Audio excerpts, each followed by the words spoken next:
Merhaba, Mutfağa Dair kanalıma hoş geldiniz. Bugün sizlere 3 patlıcandan harika bir fırın yemeği tarifi vermek istiyorum. Çok seveceksiniz arkadaşlar. Patlıcanları yıkadım ve sap kısımlarını kesiyorum. Daha sonra patlıcanlarımı dilimliyorum. Ne çok kalın olacak ne çok ince olacak arkadaşlar. Videoda göründüğü gibi.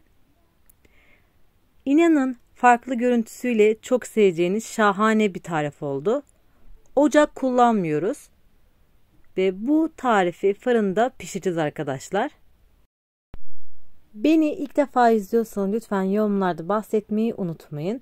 Tarif hakkında da yorum ve görüşlerinizi mutlaka bekliyorum. Beni hangi ülke ve şehirden izliyorsanız onu yorumlarda yazarsanız çok mutlu olurum. Sizleri çok merak ediyorum. 3 adet patlıcanımı da aynı şekilde soyuyorum arkadaşlar. Aynı kürdan kebabı yapar gibi o incelikte olacak. Bu şekilde patlıcanlarımı soydum. Genişçe bir kabın içerisine alıyorum. Patlıcanların üzerine ılık su koyacağız arkadaşlar. Bu şekilde patlıcanlar yumuşuyor. Ve onları kızartmamıza gerek kalmayacak. Üzerine biraz tuz serpiştiriyorum ve ılık suyumu da ilave ediyorum. Sıcağa yakın bir su olacak ama çok sıcak olmayacak arkadaşlar. Üzerine bir tane kapak kapatıyorum ve burada bir 10 dakika kadar dinlendiriyorum. İç harcını hazırlayana kadar. 100 gram kıyma, 2 yemek kaşığı galeta unu, ardından 1 adet kuru soğan suyunu sıktım. 1 diş sarımsağımı da rendeliyorum üzerine. Rendeli ince yeriniyle. Soğanı da aynı şekilde rendeledik. 1 tatlı kaşığı biber salçamı ilave ediyorum. Biraz tuz, pul biber, karabiber, 2 tutam kıyılmış maydanoz ve çeyrek çay bardağı suyumu ilave ettikten sonra yoğuruyorum arkadaşlar. İçerisine su koymamın amacı biraz sulu olsun ki patlıcanın üzerine kolay bir şekilde yayalım. Elimle 5 dakika boyunca yoğurdum arkadaşlar. Ben orta yağlı kıyma kullandım. Yemeğin sosu için bir tane domatesi rendeledim. 1 tatlı kaşığı domates salçası, tuz ve 1 su bardağı suyu karıştırıyorum arkadaşlar. Bunun sosu için kullanacağız. Yarısını borcamın tabanına döküyorum. Artık yemeğimizin diğer aşamasına geçebiliriz.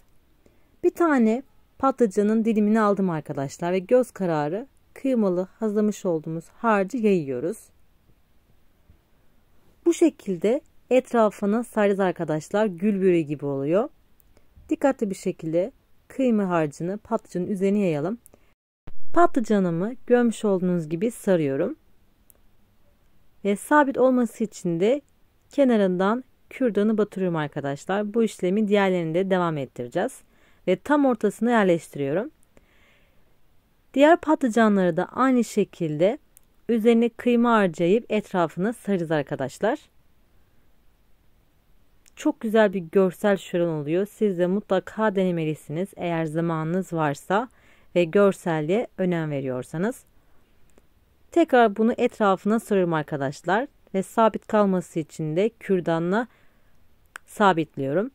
Mutlaka arkadaşlar servis esnasında kürdanları çıkartın, onu unutmayın. Bu şekilde kürdanı sabitleyerek diğerlerini de aynı şekilde etrafına dolayacağız arkadaşlar patlıcanları. Ben 3 tane patlıcan kullandım. Biraz kıymalı harcım arttı. Onu da kenarlarına dolduruyorum tekrar ziyan olmasın. Ve ben daha sonra bu boş kalan kısımlara da biraz patates ve biber yerleştireceğim. Birkaç tane domates isteğe bağlı. Tepsinin boş kalmasını istemedim. İsteğe bağlı, siz kullanıp veya kullanmamak size kalmış arkadaşlar. İsterseniz iç harcı biraz az kullanıp bir tane daha patlıcanla etrafını sarabilirsiniz. Sebzeleri ilave ettim arkadaşlar. O artan sosu tekrar üzerlerine gezdiriyorum. Hem sebzelerin hem de hazırlamış olduğumuz patlıcanların. Ardından biraz tuz serpiştireceğim. Ve yarım çay bardağı da sıvı yağ gezdiriyorum arkadaşlar. Üzeri daha iyi kızarsın ve daha lezzetli olması için. Bir tane yağlı kağıdı ıslatıyorum. Üzerine kapatıyorum. Daha hızlı pişiyor ve üzeri hemen yanmıyor arkadaşlar. Daha sonradan yemeğimi önceden ısıtılmış 200 derece fırında ortalama yarım saat kadar pişirmeye gönderiyorum. Fırından fırına bu süre değişebilir arkadaşlar. Yemeğimizi kontrol edelim. Fırından çıktı ve çok güzel bir şekilde pişti. Çok farklı ve harika bir ana yemek oldu arkadaşlar. Mutlaka sizler denemelisiniz. Kürdanları çıkartarak servis tabağına dilimleyerek alın.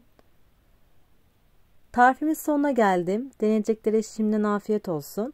Kanalıma abone olmayı ve yeni tariflerden anında haberdar olmak için bildirim zilini açmayı unutmayın. Yeni tariflerde görüşmek üzere. Hoşça kalın.